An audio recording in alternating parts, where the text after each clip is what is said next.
Hello and welcome to Wisdom Within. I'm your host, Talia. Let's come home to ourselves and inspire others to do the same through real talk and seeing beyond the mundane. Let's get into it. Hello, beautiful people. I am recording this part of the episode back in London, but I recorded this in Thailand. I am so excited for you guys to listen to this. There is so much magic and wisdom in the next 40 minutes. This episode is going to change lives. I know it. I just wanted to invite you all to just take a deep breath right now and become open and curious. I say this because having come back, it's really shown me how many different ways people live. And sometimes that can be difficult because a lot of the times when you see the world a certain way, you really want other people to be on your wavelength. But what's come through to me is that there's so much beauty in contrast because it allows you to see yourself. It allows you to see what resonates and what doesn't, and really lean into what makes you unique, because everyone has a unique lens through which they see the world. So in this episode, as we explore different topics, I just want you to be open, and even if you don't agree with something or you don't see the world that way, see what it can teach you about how you do see the world, or maybe it will shift your perspective. So just be open, and there's so many beautiful wisdoms that came through, and I'm so excited to hear what you guys think. So here we go. Thank you. So welcome to my first ever interview on my podcast. And I knew that I would get guided to some amazing guests because I'm in Thailand right now. Yeah, I just want to introduce them or let them introduce themselves. Yeah, my name is Trisha. I'm from Australia, but I live here in Copenhagen for 5 years, doing a Sacred Sexuality Coach, Tantra Teacher, and guiding men and women into a different way of living. Yeah. Magical way of living. This island is a magical portal, and we'll probably get into that later. But yeah, the way these people live is just like amazing, and I was like, I have to share this with the world. So, Michal, we're going next. I'm Michal Kali Griks. I'm happy to be Trisha's partner. And yes, we are teaching here Tantra. We're having a community also around our school, the people who are helping us, other teachers. Yes, since 15 years. They've both got a lot of amazing offerings. And yeah, I want to learn more about your journeys, like how you got into it, because I think I'm on my journey too, and it's such a different way of approaching so many things that are so deeply programmed. And I feel like the journey to like getting there and then fully embodying it and then coming to teach it is such a amazing process and takes a lot of, courage. And yeah, I'd love to hear about how you got into it and also how you decided to pursue it as your, not only your lifestyle choice, but also your career, in inverted commas, because, yeah. So I got introduced to Tantra by my ex, and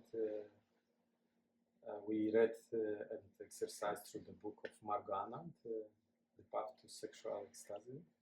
When we broke, I felt like I need some catapult to uplift my life to not spiral down. And I felt this would be the teaching. I was very passionate. And maybe just for people who don't even know what Tantra is, we should probably introduce a bit about what it is. Would love to. Okay, go for it, babe. Would love to. So a lot of people get so confused, like they may join a Tantra retreat or festival and they still don't know what Tantra is. Yeah. They don't understand. No, honestly, when people ask me, I'm like, I don't even know what to say. What is Tantra? What is Tantra? What is it? Well, we've got different types of Tantra. There's the ancient traditional Tantra from India, also Tantra from Egypt. We've got all different types of belief systems around Tantra, but Tantra is opening up your connection to the world around you with awareness, with consciousness, with love. It is bringing, for me, Tantra is embodiment and enjoying the pleasures, enjoying your body as a vessel, as this portal, and enjoying heaven on earth. So it's not, look, Tantra is everything, but there is a component of sacred sexuality. And mainly mainstream think that Tantra is sex, orgies, all these things like that. But it actually, it's not even a small component actually. Tantra is everything. It's a way of living. It's a way of living consciously. Yeah, it's of sharing love. And a beautiful person told me, how would you love to be loved, and what would love do in these circumstances? We go through so much in life. We go through hard times, all different arrays of emotions, and it's actually bringing awareness to what's going on in your life and how can I bring full potential to my present moment right now. And Tantra allows you through ritual, through ceremonies, through breath work, through poses, through mantras, yantras. There's so many things that Tantra offers people to go through initiations, to go through these parts of life that we know that are human, that are hard times, and allows people to bring their humanness into their divinity.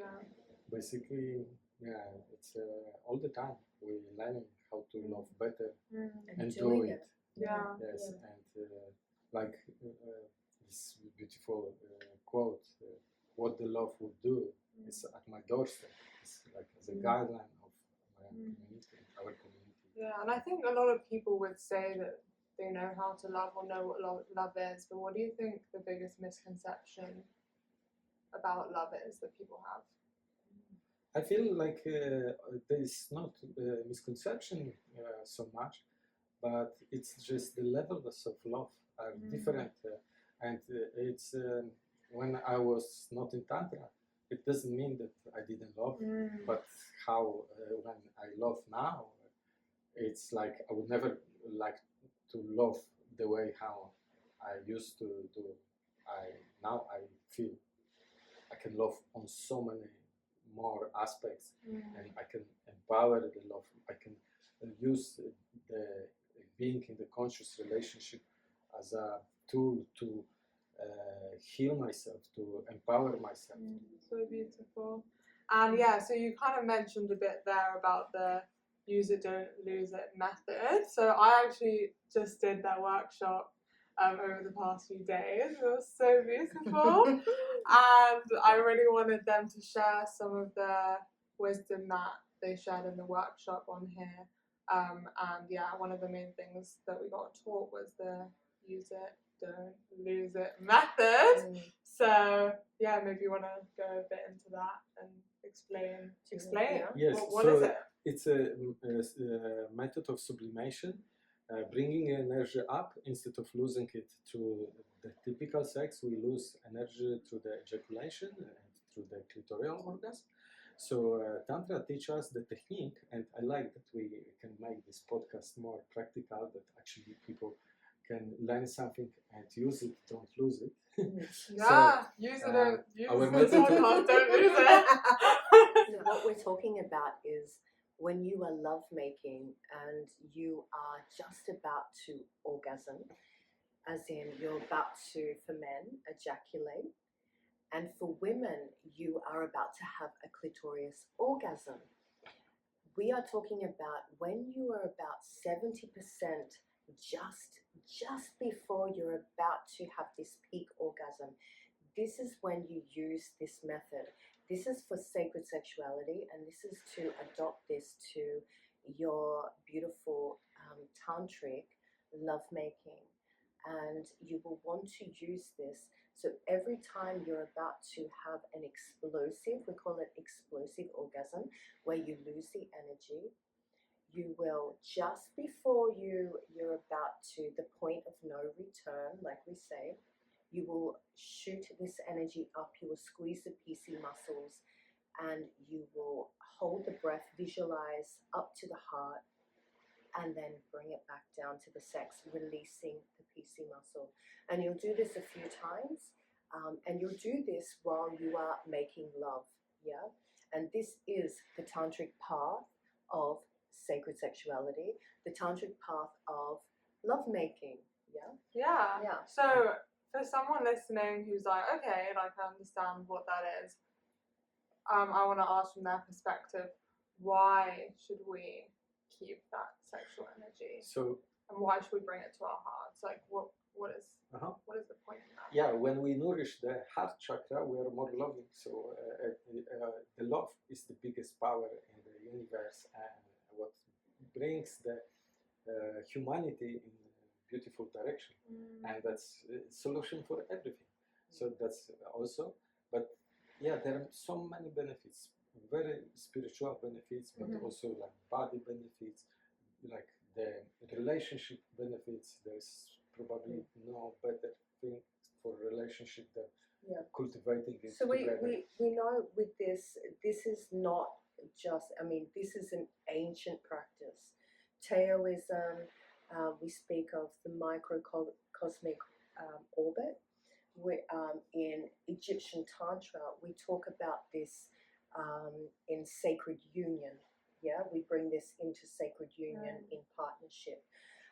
We talk about this in Neo Tantra, is marrying the sexuality with spirituality. This was for in ancient times for initiates. Yeah, this was for initiates in the mystery school teachings. They all knew this practice to know thyself. For to people who don't know, what is energy. an initiate? Initiate is someone that is wanting to go on the spiritual path or to awaken, to really put their focus in on awakening, awareness. And so this is, in ancient times, this was a practice to know your energy, to know thy energy. Once you know your energy and you can master your energy, you can then, guess what, not only know the internal, but to manifest and to change your external. Yeah? Exactly. And this is what this was all about.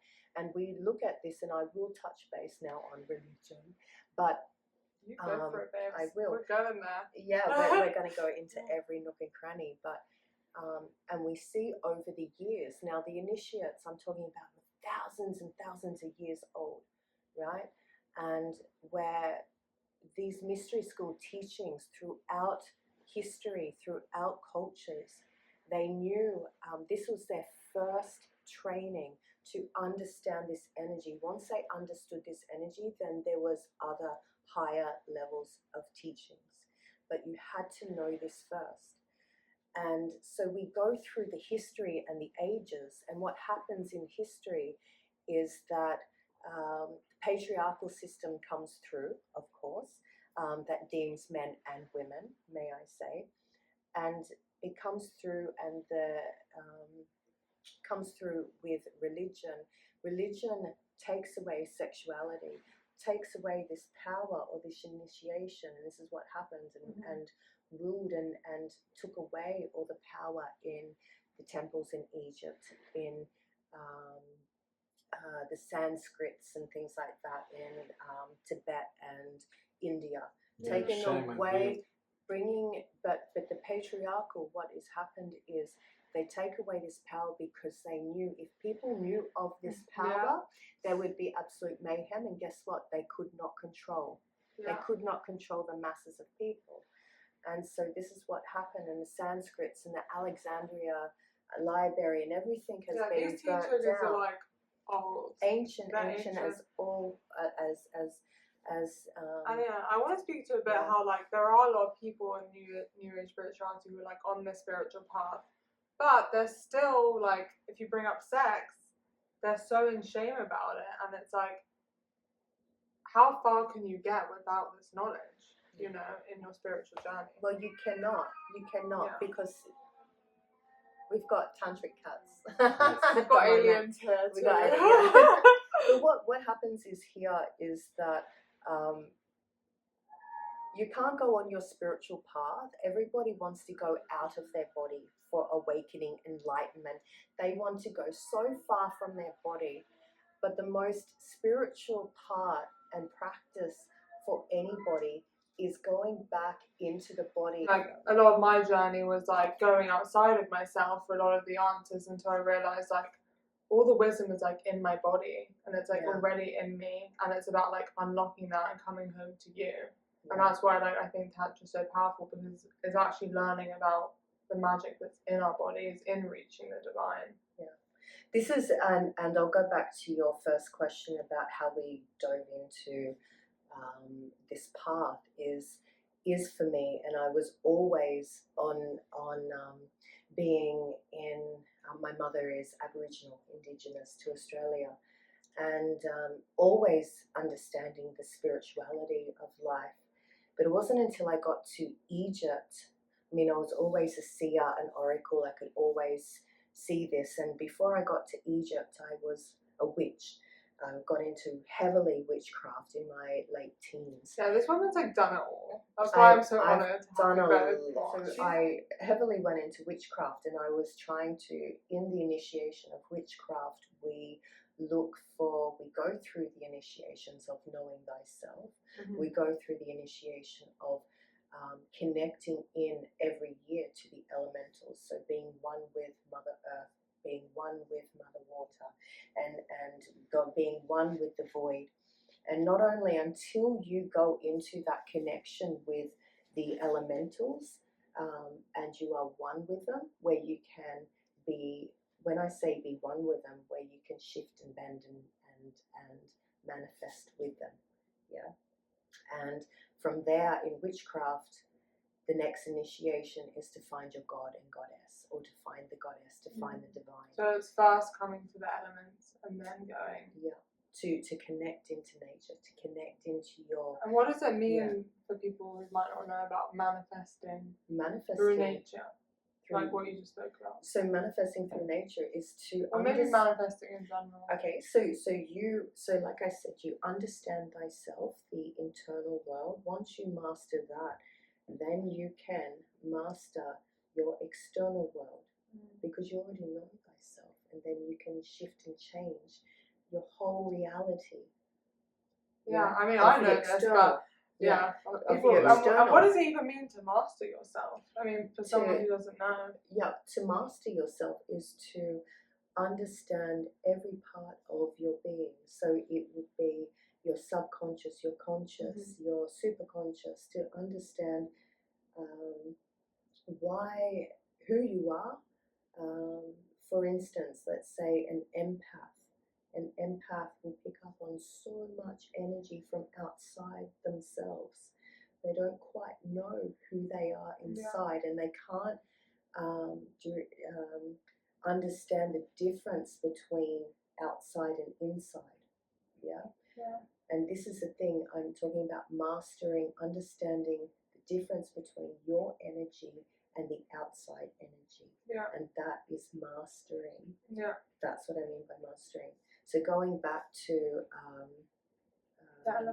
the elements, so we go into the gods and goddesses. So I was searching for my goddess, and funny enough, I found her in Egypt, and she called me to Egypt. Some people might not even know about what it means to find your goddess. To find your goddess. Yeah. Or to find the divine, the divinity, the divine feminine essence, Shakti within. It's this inner calling. As a priestess, as I share with my priestesses that I train, a priestess is when a woman feels her calling and is ready to give up her worldly life for her service, for that divine goddess energy, that divine intuitive call to give to the world, to give her essence. Yeah. What does it mean to give up earthly things? Like to give up your humanly 9-to-5 job, or to give up the mundane and to go into a multi-dimensional reality, or to go into that intuitive part of who you are. That and a priestess will always feel that call, that there's something more in life than just the mundane, than just the typical, they will want more from life, and they feel it through their veins. And this is the thing. And so I was in search of this, and the goddess got me, and goddess Isis got me in Egypt. And this is where I found sacred sexuality, believe it or not, in Egypt, in Egyptian Tantra. And it's all through, if you look in Egypt, in the temples, and then on the hieroglyphs with a tantric eye, you will see it everywhere. wow. And not only just seeing it, but feeling it, and getting the downloads and reading the hieroglyphs of sacred sexuality. And this is where my path began on sacred sexuality. It was actually orgasming without touch in temples, and allowing the goddess to come through me and having orgasms. It's like, what? I was like, what the hell is this? I know, probably people listening are like, what is this? What the hell is this? But for me, it took me maybe a year, 2 years to understand what was going on. And, and this is what started my path in Tantra. This is what started my path in sacred sexuality, is actually feeling these orgasmic currents coming through me in these high portal places, in these temples, meditating in these high energy places. And how were you guided to Egypt? Like, did you always know you were going to go there, or? The goddess, like I was searching for my goddess, and I didn't know. I thought, shit, there's so many goddesses in the world. Who am I going to choose? Am I going to choose Kali? The goddess doesn't choose, like, you don't choose your goddess, she chooses you. And then, so you are mostly with Isis, but you also communicate with the other ones? Of course. Once you can connect with the Shakti, or the source of the goddess is just many faces of the ultimate one. Exactly. So, And for anyone who feels like they have a calling and resonates with feeling that there's more than what there is, what do you think their first step should be? Follow their heart. Listen to your heart. Yeah, listen to the heart. That's always the answer, isn't it? You have to, because at the end of the day, you will have that niggling feeling, and you can go back. Trust me, I've been there, I've done that. To yes, I can hear the voice, I can hear the call, but no, I've got children to raise, I've got bills to pay, I've got a husband, I've got this, and I've got this type of life. But it'll always be in the background, and it'll keep knocking at the door until you step into it, and it'll get louder and louder. I have my story about when I was teaching Tantra, I was still having my mundane job. And then so you're doing them at the same time? Yeah. Okay. Tantra was for many people a little bit hobby, to do sometimes in the weekends. And so, but not my main life and just only income and so. but I was feeling about to do it, and then something happened in my work that it really made me feel like, no, it's like, this is, and I was always postponing it from like month to month. Oh no, now it's high season, let's work hard, you know. I have family, I have to support, and so like, it's, let's save some money, and always a little bit postponing, like. Yeah. But then this happened, like some not nice thing in my work, I didn't like it. And then I was reading the book Celestial Prophecy, and I was looking for the page where I finished, and I opened the book, and I just literally start to read the sentence: if your work is not your passion, you are wasting your life. And then I felt, oh, if I ignore this, I will have another not nice thing in my work, you know. So I felt, okay, I go for it. Yeah. I left my paid job and I started to do Tantra. Like at the beginning, you know, like it was very hard, but I get good rewards, like a good Kundalini Yoga training from a very good teacher. I got opportunity to study at Rasayana Tantra Academy. So and it all just kind of unfolded once you took that leap. Yes, it's universe guide me. You have to take one step, and then it all. Yeah, that's how it works. It's not easy path, but look, go to it.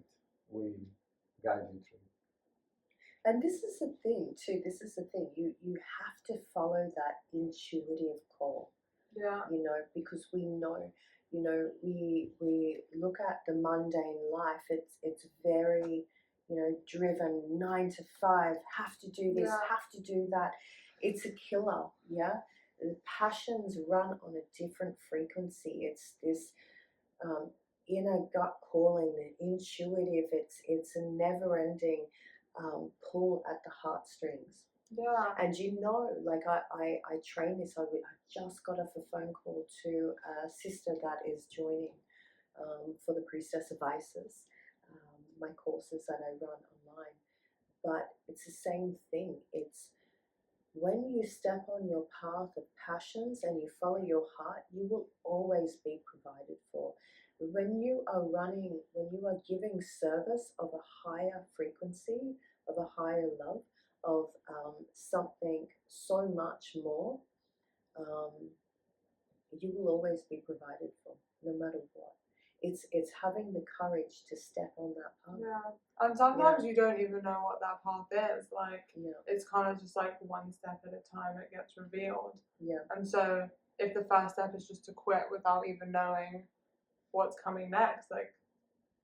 And a lot of people do that. Yeah, too. that's the thing. People, you have to just go for it. Like we do retreats, and sometimes the level is advanced, but we tell people, if you're ready to jump from the cliff, we'll learn you, we teach you how to swim. But you have to make the step, and that would be a huge transformation. No one can do it for you. Yes. You have to. It would be huge transformation for them. Like, it's beautiful to witness how much people can grow within few days, and it's amazing to feel, to contribute.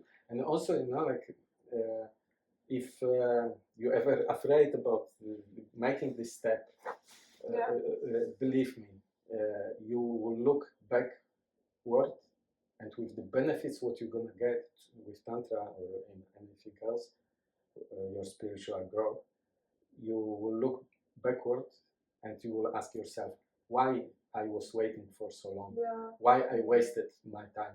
Because every step to grow towards happiness, towards learning how to love better, it's the step towards your heaven. Yeah, and I want to speak a bit about happiness as a concept, because I think a lot of people are like chasing it, like, and they don't know what the source of happiness is, because we see a lot of people, like, they have the money, they have all these things, and they still feel this like, why am I not happy? But then on the spiritual path, it's like, it's a constant journey, and like, even though you're fulfilled in your life, like, you're facing everything. And so what do you think happiness actually is? I think it's a mindset. Yep. It's like Buddha said, there's no way to happiness. Happiness is the way. And I also implement this to unconditional love or to anything what is very idealistic. There is no way to unconditional love. Unconditional love is the way. I think sometimes too, like, let's have a look at it for those that are listening and are just going on the spiritual path, because there's so much spiritually bypassing stuff at the moment. Exactly, right? and that's what I'm saying. Like, it's not easy. It's not like, okay, I'm gonna make this decision and And like I'm just gonna be happy now. Now I'm happy because I quit my job and that's bullshit. Exactly. It's bullshit, because no one, like I said, it is a mindset in a way, because you're not always happy every single minute of the day, and you have to go through different arrays of emotion. And there's beauty in that. There is so much and beauty. part of Tantra is actually just embracing all of that and seeing the divine in every emotion that's there. Definitely. The good, the bad, the ugly. And we look at, and one of the fundamental parts of Tantra that I love looking at is the shadow aspects. Let's speak a bit more about that. So for people who don't know, what is a shadow? Yeah, shadow is the shadowy realms. We live in the subconscious is the shadows, yeah? So when we look at how we were raised, and slowly after a period of time, we start to get conditioned. We start to get beliefs, adopt belief systems, not so much ours, but coming from our parents, our environment, our school is things like that. So by the time we are adults, we have these shadow parts that we run on. We run on these subconscious parts. And if we're not aware of them, they can overtake our lives. Yeah. Shadows for me is being able to go into why the hell we do what we do. This is one of the fundamental parts for me in teaching Tantra, is to understand why we do what we do. Yeah. And also being radically honest. And radically honest with yourself. Yeah. So you can, you're not hiding from any part of yourself. You're not hiding from any part of yourself, and you're bringing it to the surface, because as we know with Carl Jung, beautiful Carl Jung, who talks a lot about the subconscious, is 90% of our full potential lie in our shadows, in our subconscious.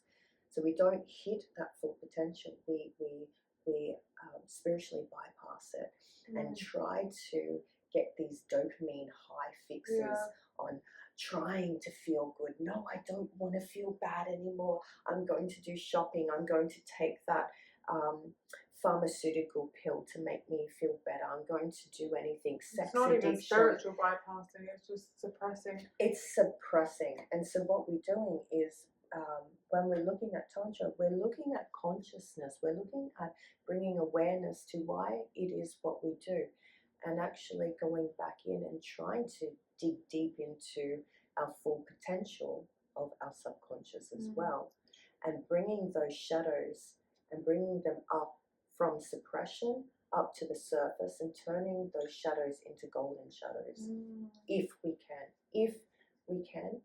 And we talked about sublimation, because energy does not die in the body. Maybe define what sublimation. Yeah, well, I will, because what happens is with energy, it never dies. So when we're bringing the subconscious up into from suppression into the consciousness, into awareness, we're bringing these energies, these stuck emotions up.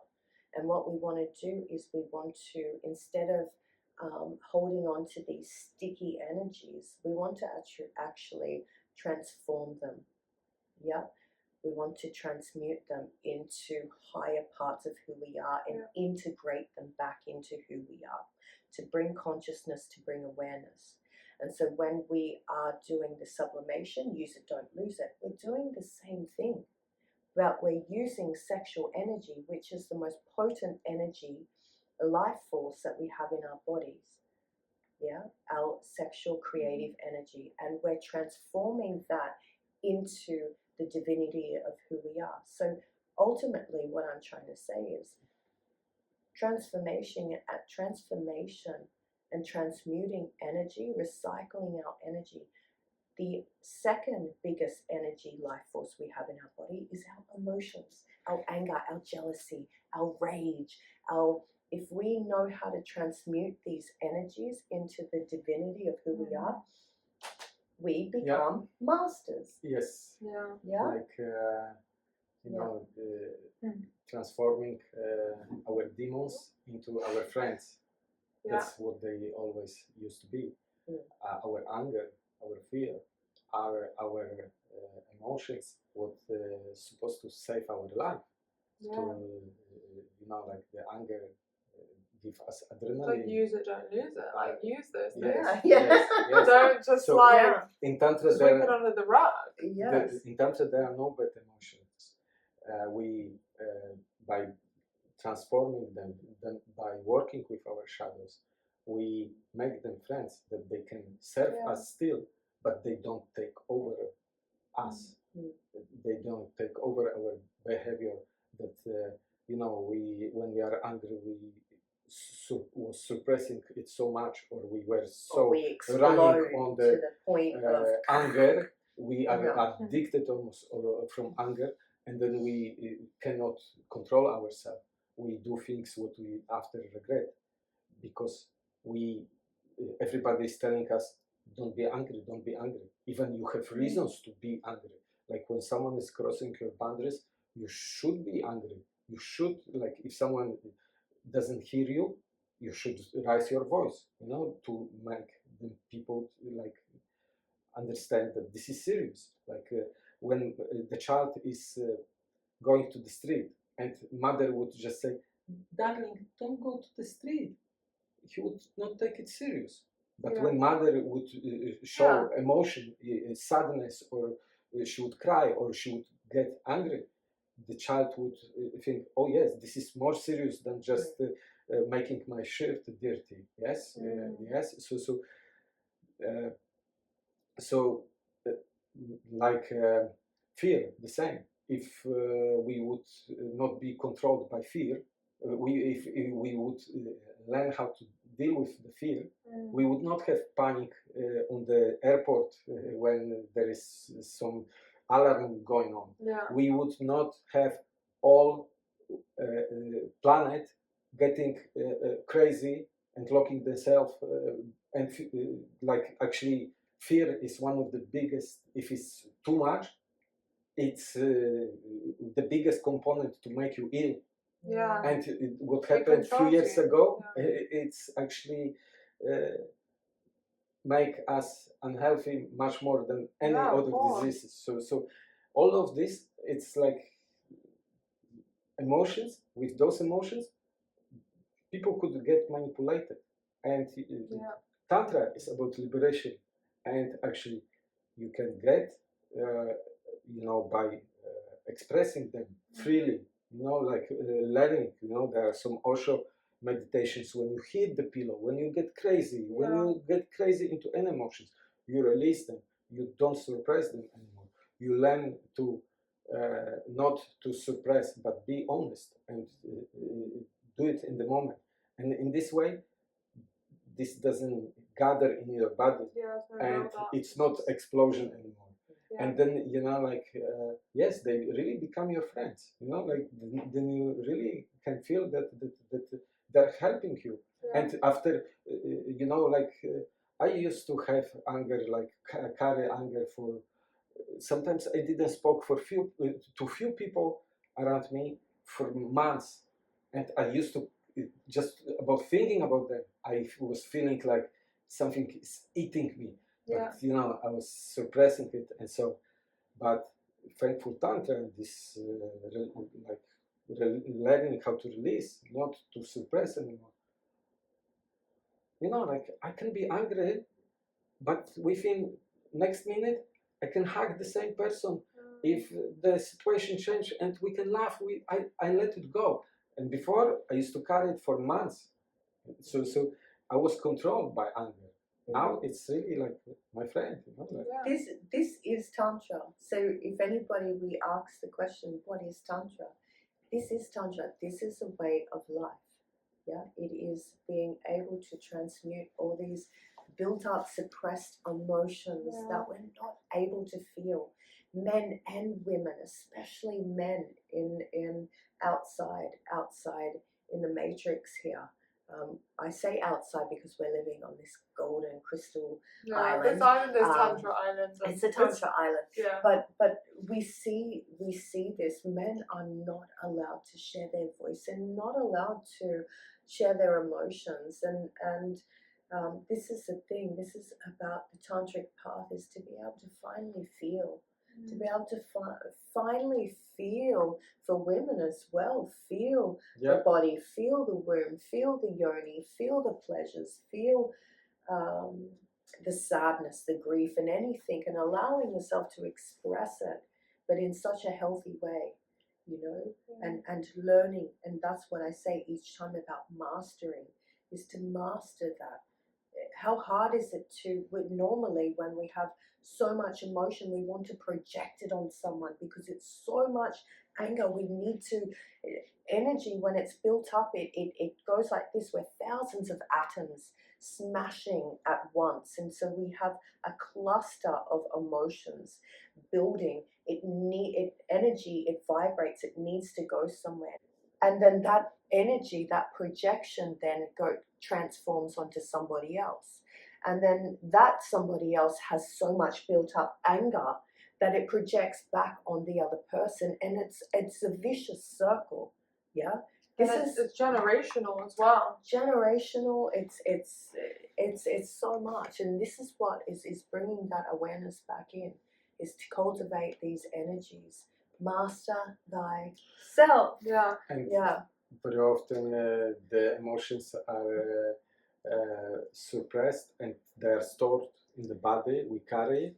We are living affected by this.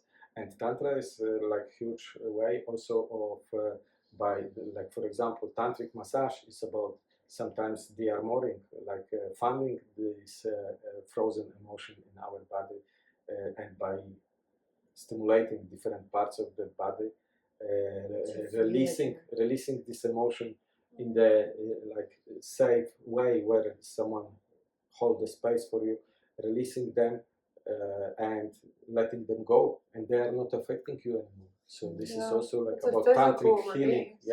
Yes, you release physical, but you also release emotional. People cry out, people shout out, but you know, we say in Tantra, as harder cry than wider smile afterwards. So this is, and you see people happy, relieved afterwards, like feeling like much better, empowered, because all this luggage what they were carrying, they let it go. So that is it for part 1 of this interview. I hope you guys enjoyed it. I'd love to hear what you learned, what your biggest takeaways are, what shifts you felt, what interested you. And part 2 is going to be released next Wednesday. I'm going to be releasing episodes from now on Wednesdays, because Wisdom Within Wednesdays has a nice ring to it. And in the next one, we're going to be discussing conscious relationships, among many other things. So I'll see you guys there. If you are interested in exploring your sacred sexuality, I am co-facilitating a retreat in Bali this August, and it's going to be women only. So it's really going to be a beautiful opportunity to connect with the divine feminine, to connect with the power of sisterhood and releasing that shame to step into your power. So if you want to know more about that, go to my Instagram or get in touch with me. There's an early bird special until the end of this month where you can get $444 off. I'm so grateful that you've listened to this, and I hope you share it with loved ones and friends, and I'll see you here the same time next week. So wherever you are in the world, I'm sending so much love. Bye.